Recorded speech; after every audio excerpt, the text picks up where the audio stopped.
5월은 가정의 달이기도 합니다. 그런가 하면 지난 15일은 스승의 날 2월에 있는 것입니다.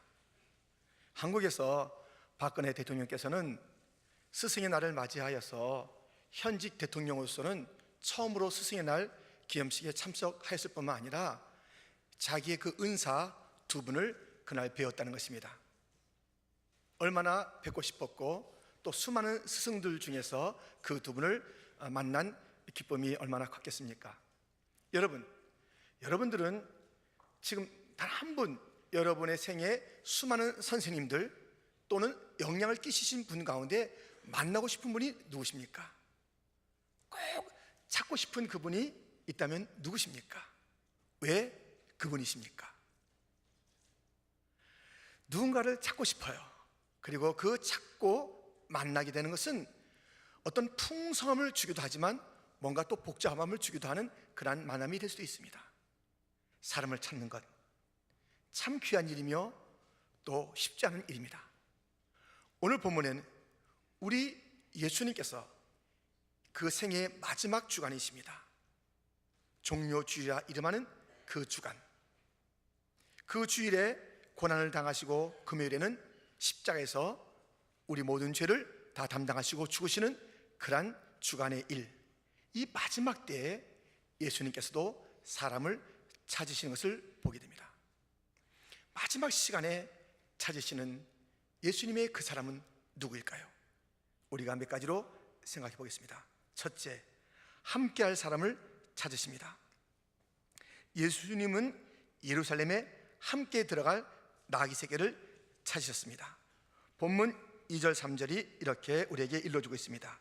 이르시되 너희는 맞은편 마을로 가라. 그리로 들어가면 곧 아직 아무도 타보지 않은 나귀 새끼가 메어 있는 것을 보리니 풀어 끌고 오라. 만일 누가 너에게 왜 이렇게 하느냐 묻거든 주가 쓰시겠다 하라. 그리하면 즉시 이리로 보내리라 하시니, 지금 예수님께서는 이 마지막 시간에 함께할 나귀 새끼를 찾고 있는 것이에요. 제 아들을 보내서 그 묶여있는 나귀를 풀어오라. 사람들이 묻거든 주가 쓰시겠다 하면 즉시 보낼 것이다. 그 말씀을 듣고 갔습니다. 그 새끼를 풀어낼 때에 그 나귀 새끼가 막 이렇게 아니라고, 못 가겠다고, 풀지 말라고 그러지 않았습니다. 그리고 그 광경을 보고 있던 사람들이 물었을 때에 주가 쓰시겠다는 말을 듣고 즉시 보내주는 그러한 장면을 보게 됩니다. 주님이 누군가를 찾을 때, 아니 우리가 주님 앞에 부름을 받았을 때 우리의 태도는 어떻습니까? 혹 여러 핑계를 대는 것 아닙니까? 내가 밭을 사야 되고, 내가 장가를 들어야 되고, 아이고 내가 그 일을 부르신다고요? 저는 말을 잘 못하고, 지금은 시간이 없고, 여러 가지 우리는 이유를 대는 자들 아닐까요? 이 나귀 새끼는 그 부름 앞에, 그 묶임을 풀어서 가지고 하는 제자들 앞에 순수히 자기 자신을 내놓았고, 그것을 바라보고 있던 주인도 그렇게 주가 쓰시겠다는 말씀 가운데 내놓는 모습을 보게 됩니다. 이 나귀 새끼 그리고 그 엄마 나귀에 대한 이러한 이야기가 있습니다. 나귀 새끼가 그렇게 주 앞에 부름받아서 쓰임받은 그 다음날 이야기입니다. 엄마 나귀가 볼 때 그 자기 새끼 나귀가 시무룩해 있는 거예요. 야, 너 왜 그렇게 시무룩해 있냐? 어제는 그렇게 좋아하고 기뻐하고 즐거워하더니 무슨 일 있냐? 엄마, 오늘 정말 슬퍼요. 왜? 어저께 그렇게 좋아했잖아. 어제 좋아한 건 맞죠? 제가 어저께 예루살렘 들어갔던 거 아시죠? 알지. 근데 예루살렘 들어갈 때 사람들이 얼마나 나를 보고 그냥 환영하고 좋다고 그러고 멋있다고 그러고 그렇게 제가 환대를 받았단 말입니다. 그런데 오늘 그 사람들은 다 또 나를 갖다 거들떠도 안 보고 이렇게 내가 정말 무시받는 듯한 그런 시간을 보내고 있어요. 어저께 그렇게 나를 갖다가 환대하던 사람들이 오늘 나를 이렇게 무시하니 제가 기분이 좋을 리가 있겠어요? 그러는 거예요. 그때 그 엄마 나귀가 알았다는 듯이 고개를 끄덕끄덕한 게 아니라 귀를 끄덕끄덕하면서 이제 얘기하는 겁니다. 야야야, 너 어제 그 예루살렘 들어갈 때 너 혼자 들어간 것 아니지? 응. 예수님 모시고 갔지? 응. 어저께 그 모든 사람들의 환호는 예수님을 향한 것이지 너를 향한 게 아니야. 예수님 모시고 있을 때 그 예수님께 영광을 돌리는 일들은 있지. 네가 그 일에 쓰임받았다고 너 착각하지 말아라. 너에게 환호했다라고. 너는 그냥 낙이 새끼였는데 주 앞에 쓰임받는 그 자리에 너는 나갔을 뿐이야. 모든 영광은, 그 모든 칭송은 예수님의 몫이야. 또 오늘 이것이 정상이지. 갑자기 달라진 것이 아니야. 그때 그 낙이 새끼는 깨닫게 되었습니다. 나같이 묶여있고 볼품없는 낙이 새끼를 주가 불러서 그 영광스러운 예루살렘 입성에 함께하게 하시고 그 예수님께 영광을 돌리는 그 아름다운 모습을 보게 하신 것, 그것이 감사한 일이었구나. 나 같은 자가 쓰임받은 것이. 여러분, 우리 주님께서는 그 주님의 일에 쓰시기를 원하시는 자들을 부르십니다. 나를 따르라 말씀하고 있습니다. 시간이 마지막이 될수록 더 주님께서는 주님의 일을 맡길 자들을 찾으십니다. 그 특징이 무엇이 되는지 아십니까? 하나는 겸손이며 하나는 섬김입니다. 섬기는데 교만할 수가 있어요.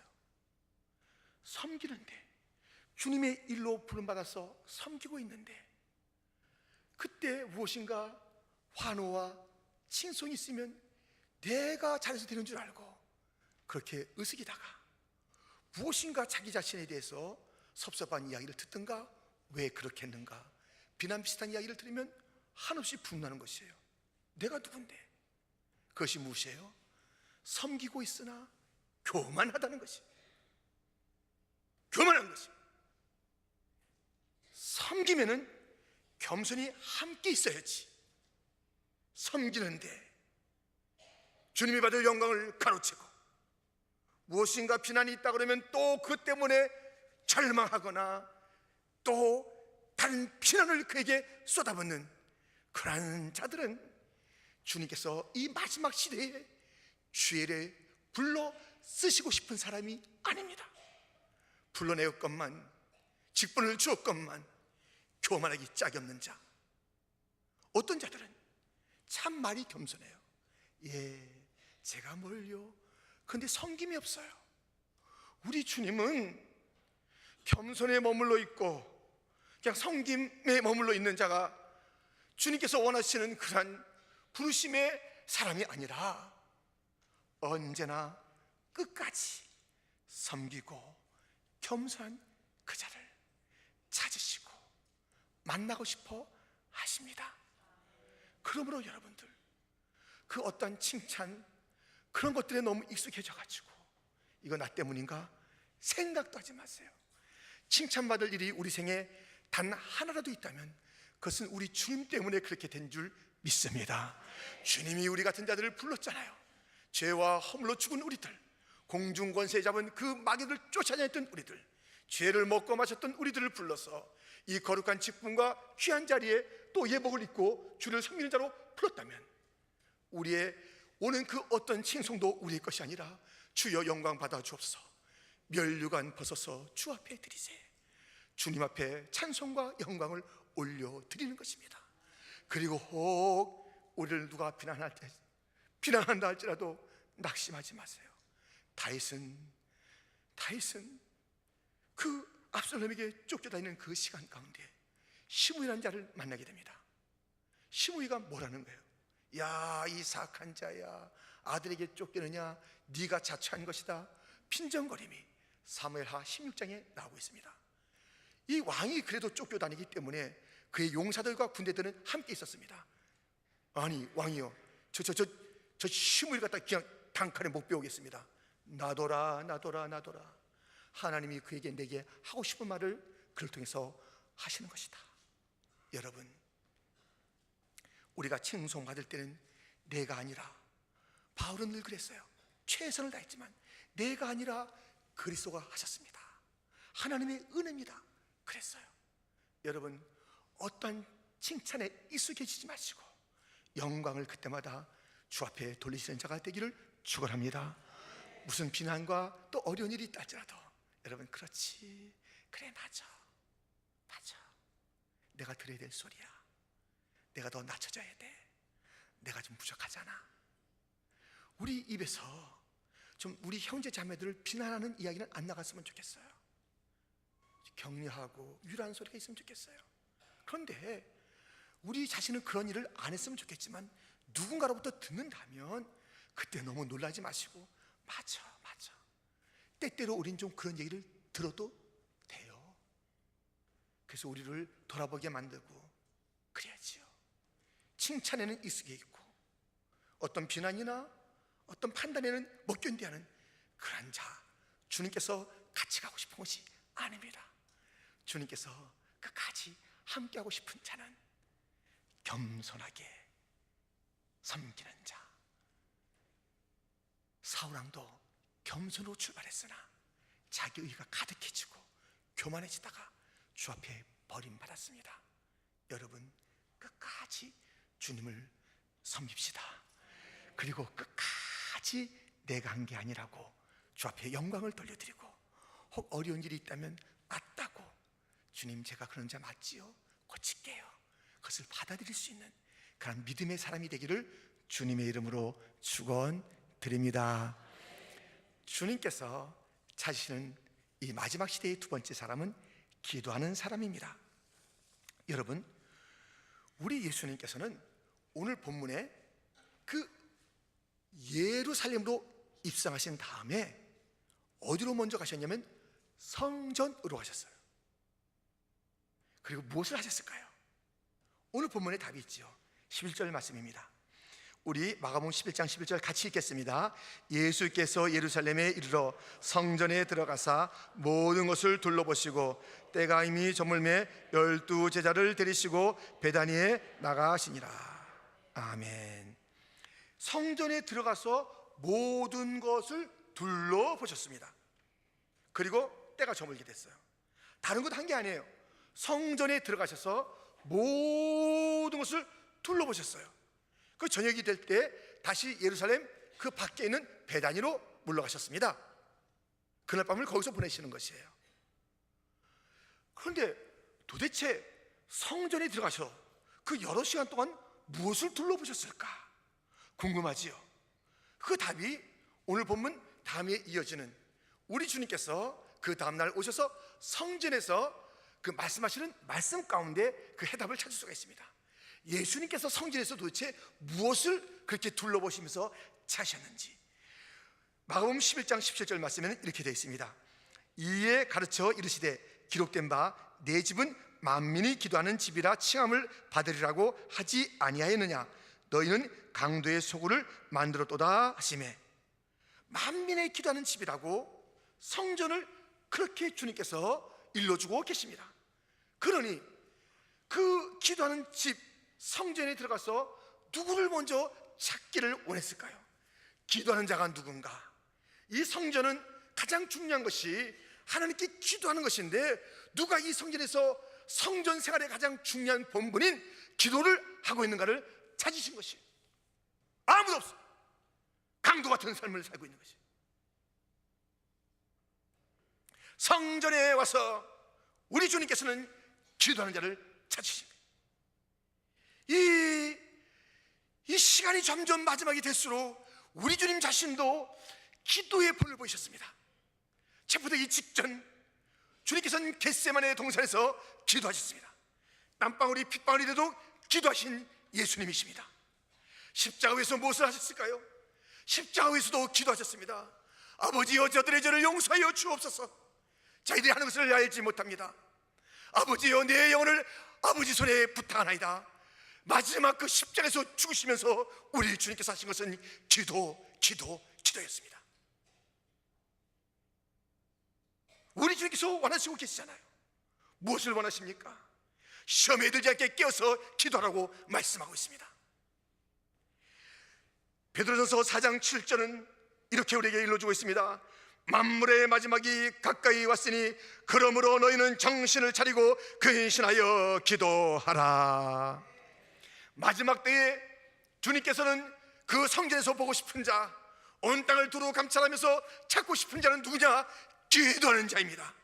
마지막 때에, 어려울 때에 기도가 이 어려움을 이기고 주님께서 원하시는 그런 삶을 살게 하는 능력이 있는 줄 알기에 기도를 본을 보시던 주님은 기도하는 자를 찾고 계십니다. 우리 한번 이 찬양을 함께 불러보도록 하겠습니다. 하나님의 나팔 소리 전이 진동할 때 예수 영광 주의 구름 타시고 천사들을 세계 만국 모든 곳에 보내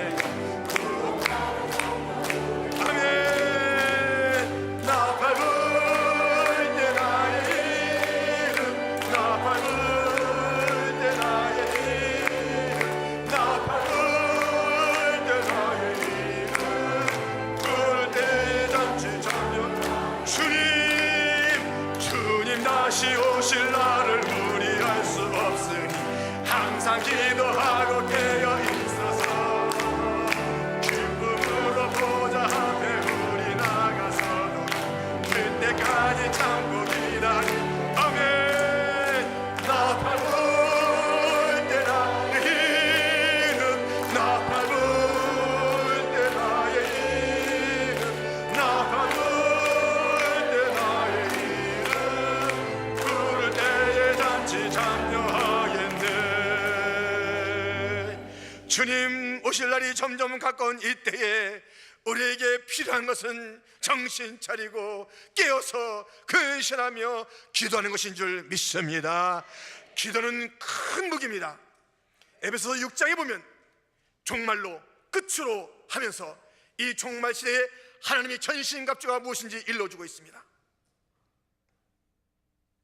진리의 허리띠, 의의 흉배, 평안의 신발, 믿음의 방패, 구원의 투구, 그리고 성령의 검. 그 마지막에 나오는 무기가 무엇이냐면 기도. 성령 안에서 묵시로 기도하라. 항상 기도하라. 기도가 이 마지막 때에 가장 강력한 무기인 줄 믿습니다. 어떻게 우리가 이 험한 세상을 이기기를 원하십니까? 어떻게 우리가 이 험한 세상을 이길 수 있다고 생각하십니까? 이 세상 험하고 나 비록 약하나 늘 기도 힘쓰면 무엇이요? 큰 권능 얻겠네. 할렐루야. 이 마지막 때는 험한 일들이 많습니다. 그리고 내 자신을 바라볼 때는 여전히 나는 약합니다. 험한 세상만 묵상하지 마세요. 내 약함만 묵상하지 마세요. 그 묵상하는 대신 기도하세요. 기도하면 큰 권능을 받게 될 줄 믿습니다. 어떤 것도 이기게 되는 그 능력을 얻게 될 줄 믿습니다. 주님은 기도하는 자를 찾으시는 것이에요. 만민의 기도하는 집에서 기도해야 되는 것 아니겠습니까? 기도하는 자로 주 앞에 발견되어야 되는 것 아니겠습니까? 기도합시다. 우리가 얻지 못하면 기도하지 않기 때문입니다. 구하지 않기 때문입니다. 이 기도 마귀가 얼마나 무서워한지 아세요? 또 이 기도 주님께서 얼마나 기뻐하는지 아세요? 기도하는 자를 찾습니다.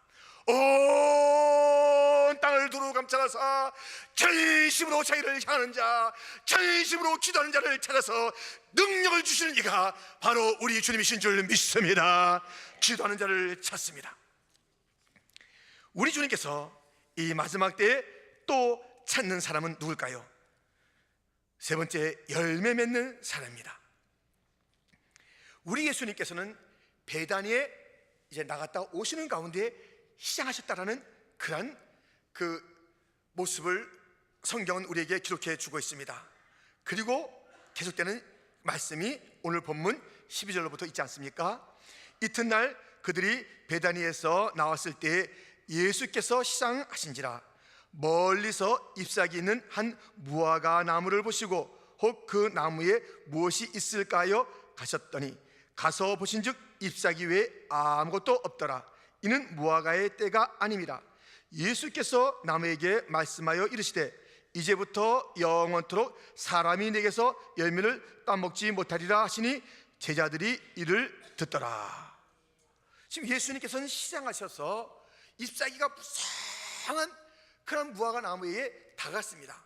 가서 열매를 구할 때 열매가 없었다는 것이죠. 그런데 우리 주님께서 열매 없는 그 나무를 이제 저주하시는 거예요. 아무도 너에게서 열매를 따먹지 못하리라. 그리고 그 다음에 보면 정말로 그 나무가 말라버리는 거예요. 근데 좀 이게 생각해 보면 억울해요. 이 나무는. 왜냐하면 지금 아직 열매 맺을 때가 아닌데 예수님께서 오셔가지고 열매가 없다고 어떤 기회도 안 주시고 갑자기 너 이제 열매 못 맺는다 영원히 이렇게 말씀하시는 거예요. 얼마나 참 이 나무로서는 그야말로 황당합니까? 때가 아닌데 예수님께서 열매 없다고 말씀하시면서 딱 그렇게 이제는 열매 맺지 못한다는 것이에요. 여러분, 도대체 이게 무슨 말씀일까요? 여러분, 이 말씀은 나무와 예수님에 대한 이야기가 아닙니다. 항상 우리 주님께서는 무엇인가 교훈 또 무엇인가 일깨움을 주시기 위해서는 여러 가지를 사용하시는 거예요. 이 무화과 나무를 사용하셔서 주님께서 주시고자 하시는 그런 교훈, 그것은 바로 오늘 본문에 있는 것처럼 제자들이 듣더라.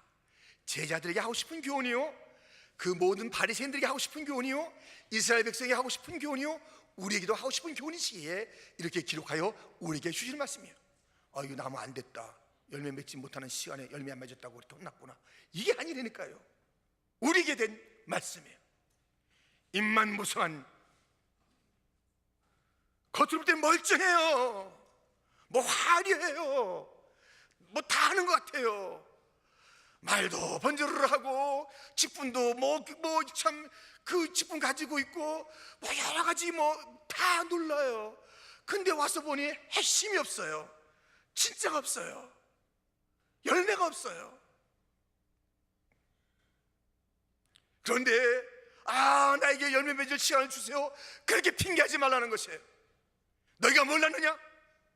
너희가 그것을 몰랐기 때문에, 열매란 얘기를 다 처음 들어보기 때문에 열매를 갖다 맺을 시간이 없었다라고 그렇게 말하겠느냐? 우리는 바로 심판하시는 거예요. 이 열매, 무화과 나무의 열매가 무엇일까요? 도대체 이 마지막 시대에 주님께서 원하시는 그 열매 있는 사람들에게 맺고 또 그것을 보고 그것을 주님께서 찾고자 하는 그런 것은 무엇일까요? 미가서 7장 1절에서 2절 말씀은 무화과 나무의 열매를 이렇게 우리에게 일러주고 있습니다. 재앙이로다 나여, 나는 여름 과일을 딴 후와 포도를 거둔 후 같아서 먹을 포도송이가 없으며 내 마음에 사모하는 처음 익은 무화과가 없도다. 경건한 자가 세상에서 끊어졌고 정직한 자가 사람들 가운데 없도다.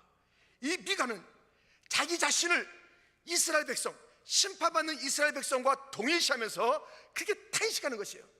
이스라엘 백성들이 탄식해야 될 텐데 자기도 그 가운데 함께 탄식하는 것이에요. 나 재앙이로다. 도무지 열매가 없는 나, 포도송이도 없고 무화과 열매도 없는 나 하면서 그 무화과 나무 열매 없음이 무엇이냐면 경건함이 없다는 것이요, 정직함이 없다는 것이에요. 마지막 시간에 우리 주님께서 우리에게 찾고자 하는 것이 무엇인지 아십니까? 바로 이것인데요, 이것을 우리가 신약에서 한번 찾아보겠습니다. 신약 베드로서 3장 10절로부터 보면 우리가 이 말씀은 같이 한번 읽겠습니다. 함께. 그러나 주의 날이 도둑같이 오리니 그날에는 하늘이 큰 소리로 떠나가고 물질이 뜨거운 불에 부러지고 땅과 그 중에 있는 모든 일이 드러나리로다. 이 모든 것이 이렇게 벌어지니 너희가 어떠한 사람이 되어야 마땅하냐? 거룩한 행실과 경건함으로 하나님의 날이 임하기를 바라보고 간절히 삼아라. 아멘. 이 마지막 때에 우리 주님께서는 무엇을 하는가도 중요해요.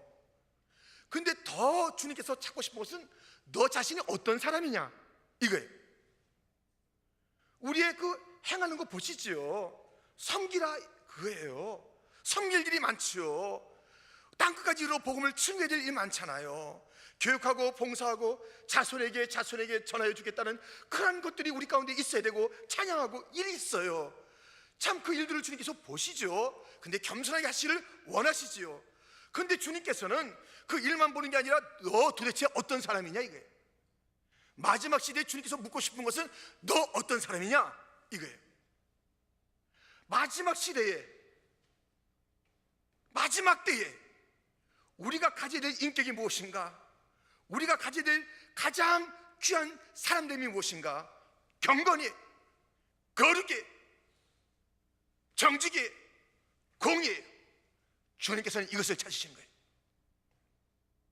아니, 주님께서 오셔서 우리를 구별하여 그의 나라로 인도하실 터인데 세상과 짝하고 있으면 어떻게 하겠다는 거예요?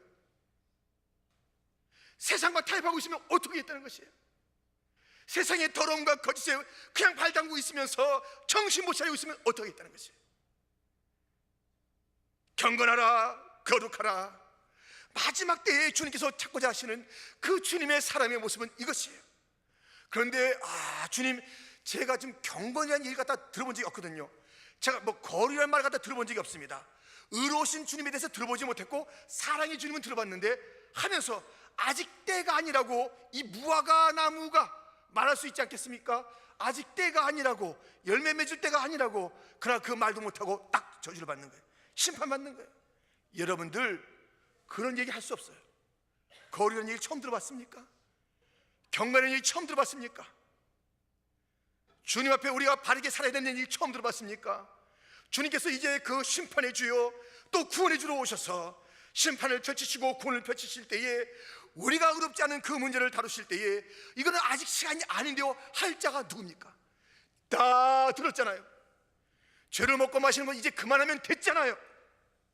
하나님의 마음을 아프게 하는 것 그만하면 됐잖아요. 우리 주님께서 얼마나 마음에 실망이 됐겠습니까? 무성한 잎사귀를 갖고 있어서 무엇인가 제대로 된 것이 있을까 하였으나 아무것도 찾지 못하니 우리 주님의 실망이 얼마나 컸겠습니까? 우리는 이 잎사귀만 자랑하는 거 아닙니까? 바리새인들이, 이스라엘 백성들이 그렇게 잎사귀만 자랑했습니다. 우리는 택함받은 자야, 우리는 아브라함의 후손이야, 우리는 할례가 있어, 우리는 뭐 하면서 그렇게 율법도 자랑하고 자기들의 할례도 자랑하고 다 했지만 진짜 그 속에 생명은 없는 거예요. 경건의 모양은 있으나 경건의 능력이 없는 거예요. 거룩이라는 단어는 쓰지만 거룩한 삶의 실체가 없는 거예요. 생명이 없는 거예요. 우리 주님께서 보시면서 실망하시는 거예요. 우리에게 찾아오시고 우리에게 찾아오셨을 때 우리 주님이 찾으시는 것이 있습니다. 거룩한 자를 찾으십니다. 믿습니까? 우리 이제는 확실하게 끊어야 돼요. 더 이상 이 죄와 짝하지 않겠다고. 주님이여, 주님이 저를 불러주셨는데 제가 가는 이 길 섬김의 길이 되겠습니다. 주님, 이 가는 길에 제가 겸손하게 가겠습니다. 주님이여, 가는 길 기도하며 가겠습니다. 주님이여, 주님께서 찾으시는 열매 맺는 거룩한 자가 되겠습니다. 오늘 본문에도 아주 기막힌 모습이 하나 나옵니다. 이게 무엇일까요? 보세요. 지금 예수님께서 나귀 새끼 타고 가신다 이거예요. 그런데 그 8절에 보면 많은 사람들이 자기들의 겉옷을, 또 다른 이들은 들에서 뺀 나뭇가지를 길에 펴고 앞에서 가고 뒤에서 따르는 것이에요. 소리 지르는데 호산나 찬송하려다, 주의 이름을 오시는 이여 찬송하려다, 오는 우리 조상 다윗의 나라요 가장 높은 곳에서 호산나더라. 이거 보면 되게 감동이 되잖아요. 예수님 앞에서 모든 것을 막 겉옷을 펴고 또 그냥 나무를 펴놓고 앞에서 가고 뒤에서 따르고 막 찬송하고, 찬송의 내용도 참 멋지잖아요. 근데 뭐가 잘못됐을까요? 근데 이들이 곧 바뀌어서 예수님을 십자가에 바라바는 놓아주고 그 예수의 핏값을 찾는다면 우리와 우리 후손에게 마음껏 돌리시오, 이러한 자들로 변화되는 일이 어떻게 일어났을까요? 이렇게 따르는데, 이렇게 모든 것을 헌신한 것 같은데 왜 그런 일이 있을까요? 이 노래를 불렀는데 여러분, 이 노래를 잘못 불렀어요.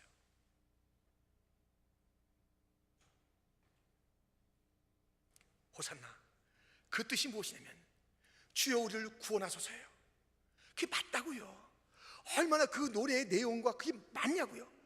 근데 이 구원이라는 것을 이들은 어떻게 알았냐면 우리를 이 정치적인 데서 그 다윗의 찬란한 왕권을 저 로마를 짓밟고 다시 한번 세워주소서, 정치적인 구원을 얘기한 거예요. 정치적인 구원을.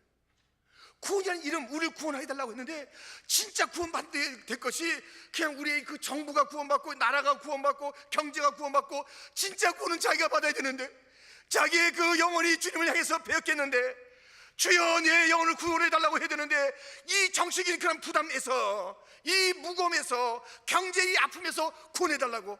그런데 며칠 동안 흐르고 보니 예수님에게 그것을 기대할 게 아니에요.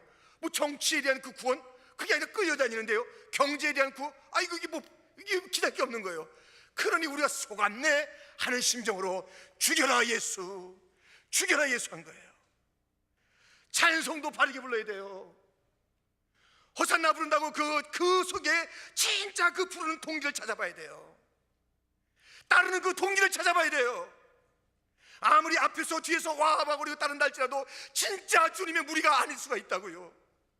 아니 이 모든 자들이 다 도망가고 다 배변하고 다 엉뚱한 반대 이야기를 하는 것 아닙니까? 앞서거니 뒤서거니 헌신도 한 것 같고 노래도 부르는 것 같은데, 그러나 그 동기가 무엇이냐고요? 그것은 자기의 죄에서 나를 건져 주옵소서. 나는 소망이 없는 자입니다 예수여. 예수께서 말씀하신 그 십자가 보혈로 나를 씻어 주옵소서. 나를 구원해 달라고 자기의 영혼의 문제를 가지고 그렇게 그 구원을 노래하고 간구해야 될 터인데 그냥 잘되게 해주세요, 구원을 잘되게 해주세요라고 하는 것이에요. 헌신도 그냥 그것도 그 동기 속에서는 내 자신에 대한 것이 있지 않았을까요? 헌신하는 자가 중간중간에 분나는 이유는 자기 자신을 섬기기 때문에 그런 것이, 그게 어떻게 주님을 섬기는 것이 되겠습니까?